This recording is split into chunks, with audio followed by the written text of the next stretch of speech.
गुरु ब्रह्मा गुरुर्विष्णुः गुरुर्देवो महेश्वरः गुरु साक्षात् परब्रह्म तस्मै श्री गुरवे नमः। జగద్గురువైన బ్రహ్మర్షి సుభాష్ పత్రిజీ గారికి, పత్రి మేడం గారికి నా హృదయపూర్వక ఆత్మ ప్రణామములతో ఈరోజు భగవద్గీత 3వ అధ్యాయం 23వ శ్లోకం నుంచి ప్రారంభించుకుందాం. యది అహం న వర్తేయం జాతు కర్మణ్యతంద్రితః మమ వర్త్మానువర్తంతే మనుష్యాః పార్థ సర్వశః. ఈ శ్లోకం యొక్క పదచ్ఛేదం తెలుసుకుందాము. యది హి అహం న వర్తేయం జాతు కర్మణి అతీంద్రితః మమ వర్త్మా అనువర్తంతే మనుష్యాః పార్థ సర్వశః. చక్కగా ఈ పదచ్ఛేదంలో పదాలన్నీ కలిపితే మనకి శ్లోకాలు వస్తాయి.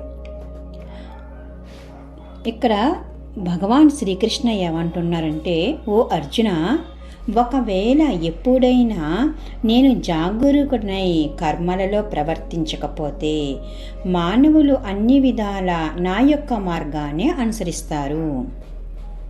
కృష్ణుడు ఏమంటున్నారంటే, నేను గనక అజాగ్రత్తగా ఉన్నాననుకో అందరూ అజాగ్రత్తలో పడిపోతారు, కానీ నేను ఎప్పుడు జాగ్రత్తతోనే ప్రవర్తించాను. అతీంద్రిత అంటే జాగృతునై ఎరుకతో నేను ఎప్పుడూ సరిగ్గానే వ్యవహరించాను.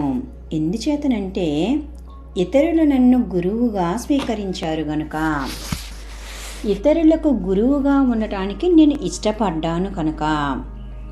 గురువు అన్న బాధ్యత తీసుకున్నప్పుడు సరిగ్గా ఉండాలి. తనకు నచ్చినట్లుగానే చేసే విధం ఉన్నప్పుడు గురువు బాధ్యత స్వీకరించకూడదు.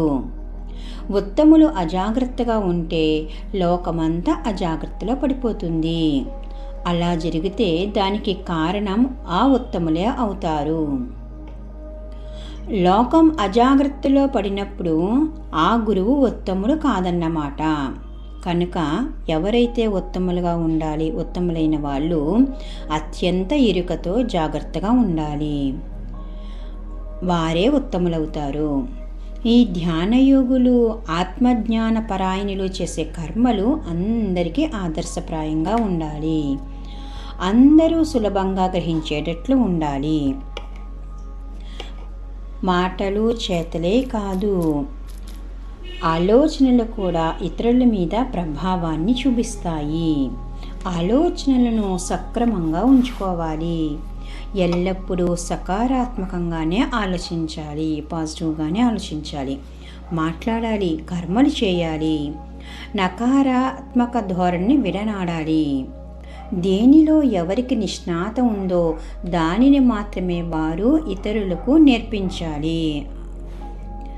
తమకు ఇంకా నిష్ణాత అలవాడలేని తెలుసుకున్నవారు ఇతరులని నడిపించడానికి సిద్ధపడకూడదు. మనకి వస్తేనే అవి వచ్చింది నేర్పాలి, మనకి రాంది వాళ్ళకి నేర్పలేము, మనం నేర్పకూడదు కూడా. ఇంకా నేర్చుకోవడానికే సిద్ధపడాలి, నడపబడడానికే సిద్ధపడాలి. ఎంతో శ్రద్ధతో నడక నేర్చుకోవాలి, ఆ తర్వాతే నేర్పించడానికి ఉపక్రమించాలి. ఈ శ్లోకంలో చక్కగా ఎరుక గురించి, జాగ్రత్త గురించి కృష్ణుని వారు వివరించారు. ఇప్పుడు తర్వాత శ్లోకానికి వెళ్దాం మాస్టర్స్. 3వ అధ్యాయం 24వ శ్లోకం. ఉత్సిదేయురుమే లోకానా కుర్యాం కర్మ చేదహం సంకరస్య చ కర్తాస్యాం ఉపహన్యామిమాః ప్రజాః. ఈ శ్లోకం యొక్క పదచ్ఛేదం తెలుసుకుందాము. ఉత్సిదేయుః ఇమే లోకాః న కుర్యాం కర్మ చేత్ అహం సంకరస్య చ కర్తా స్యాం ఉపహన్యాం ఇమాః ప్రజాః. చేత్ అహం అంటే ఒకవేళ నేను, నా కుర్యాం అంటే చేయకపోతే, ఉత్సిదేయు అంటే కర్మలు చేయకపోతే శిథిలమవుతాయి, కృష్ణుల వారు ఇక్కడ అర్జునుడికి ఏమని ఉపదేశిస్తున్నారంటే, నేనే గనుక కర్మలు చేయటం మానివేస్తే ఈ లోకంలో ఉన్న వ్యవహారాలన్నీ శిథిలమవుతాయి. తద్వారా సంకరం కర్మభ్రష్టత కలుగుతాయి. ప్రజల యొక్క ఆ దౌర్భాగ్యానికి నేనే బాధ్యున్నవుతాను. అంటే ఇక్కడ కృష్ణుల వారు ఏం చెప్తున్నారు, నేను గనక ఇతరులకు గురువు బాధ్యతను తీసుకున్న నేను, ఇతరులకి మార్గదర్శకత్వం వహించవలసిన నేను కర్మలను గనక చేయటం మానివేస్తే ప్రజలందరూ నన్ను అనుసరిస్తారు, నా దారిలోనే నడుస్తారు. వారి వారి వృత్తి వ్యాపార ధర్మాలను వదిలివేసి అకర్మణులవుతారు. అంటే ఫాలో అవుతారు కదా కృష్ణుని. ధర్మభ్రష్టులు కర్మభ్రష్టులు అవుతారు, వ్యర్థ జీవనం గడుపుతారు. తద్వారా ఏర్పడే అరాచకానికి అప్పుడు నేనే కదా బాధ్యుణ్ణి. అంటే కర్మలు చేయటం, సత్కర్మలు చేయటం ఎంత ఇంపార్టెంటో ఇక్కడ మనకి ఎవరి ధర్మాన్ని వారు నిర్వహించాలి అనే ఆ పాయింట్ యొక్క ప్రయోజనాన్ని మనకి చెప్తున్నారు. ఇప్పుడు 3వ అధ్యాయం 25వ శ్లోకం తెలుసుకుందాం. సక్తాః కర్మణ్య విద్వాంసో యథా కుర్వంతి భారత కుర్యాద్ విద్వా సదాసక్తః కుర్యాద్ విద్వాన్ తదాసక్తః చికీర్షుః లోక సంగ్రహం. ఈ శ్లోకం యొక్క పదచ్ఛేదం తెలుసుకుందాం. సక్తాః కర్మణి అవిద్వాంసః యథా కుర్వంతి భారత కుర్యాత్ విద్వాన్ తదా ఆసక్తః చికీర్షుః లోక సంగ్రహం. చికీర్షుః అంటే చేయగోరేవాడు కూడా. అవిద్వాంసః అంటే అజ్ఞానులు. కాబట్టి ఓ అర్జున, అజ్ఞానులు ఫలాపేక్షతో కర్మలు చేస్తున్నట్లే జ్ఞానులు కూడా, అంటే ఉత్తములైన వాళ్ళు ఆత్మజ్ఞానులు కూడా ఆసక్తిరహితంగా లోకహితం కోసం చేయవలసిన కర్మలు నిరంతరం చేస్తూనే ఉండాలి. ఇక్కడ కర్మలు చేయటం వల్ల ఇంపార్టెంట్ గురించి ఈ 3 శ్లోకాల్లోని చక్కగా వివరిస్తున్నారు మాస్టర్స్. మనం ఎట్టి పరిస్థితుల్లో కూడా మన ధర్మాన్ని, మన పనిని, మనకి నిర్వహించవలసిన ఈ జన్మలో మనం చేయవలసిన పనిని తప్పకుండా నిర్వహించాలి. ఇక్కడ మరింత ధ్యాన వివరణ ఇస్తున్నారు. జ్ఞాని అయినా అజ్ఞాని అయినా చేయవలసిన కర్మలు చేస్తూనే ఉండాలి. ఉన్న తేడా అంతా చేసే విధానంలోనే, అంటే కర్మాచరణలోనే ఉంది. చేయవలసినది కామ్యకర్మ కాదు, నిష్కామ కర్మ. చేయవలసినది కర్మత్యాగం కాదు, కర్మ ఫలత్యాగం. అంటే మనం పని చేసిన తర్వాత ఏ ఫలితాన్ని అయితే ఆశిస్తామో ఆ ఫలితాన్ని వదిలివేయాలి, అంతేగాని చేసే పనిని కాదు. చేయవలసినది కర్మత్యాగం కాదు, కర్మ ఫలత్యాగము. ఇది తెలియని అజ్ఞాని జనన మరణ చక్రంలో బంధించబడుతూ ఉన్నాడు. తెలిసిన జ్ఞాని జనన మరణ చక్రం నుంచి విముక్తుడు అవుతున్నాడు. అంటే మనం కర్మలు చేయాలి, కర్మ ఫలితాన్ని ఆశించకూడదు. ఇప్పుడు తర్వాత శ్లోకంలోకి, అంటే 3వ అధ్యాయం 27వ శ్లోకంలోకి వెళ్దాం మాస్టర్స్. ప్రకృతేః క్రియమానాని గుణైః కర్మణి సర్వశః గుణైః కర్మాణి సర్వశః అహంకార విమూఢాత్మా కర్తాహమితి మన్యతే. ఈ శ్లోకం యొక్క పదచ్ఛేదం తెలుసుకుందాం.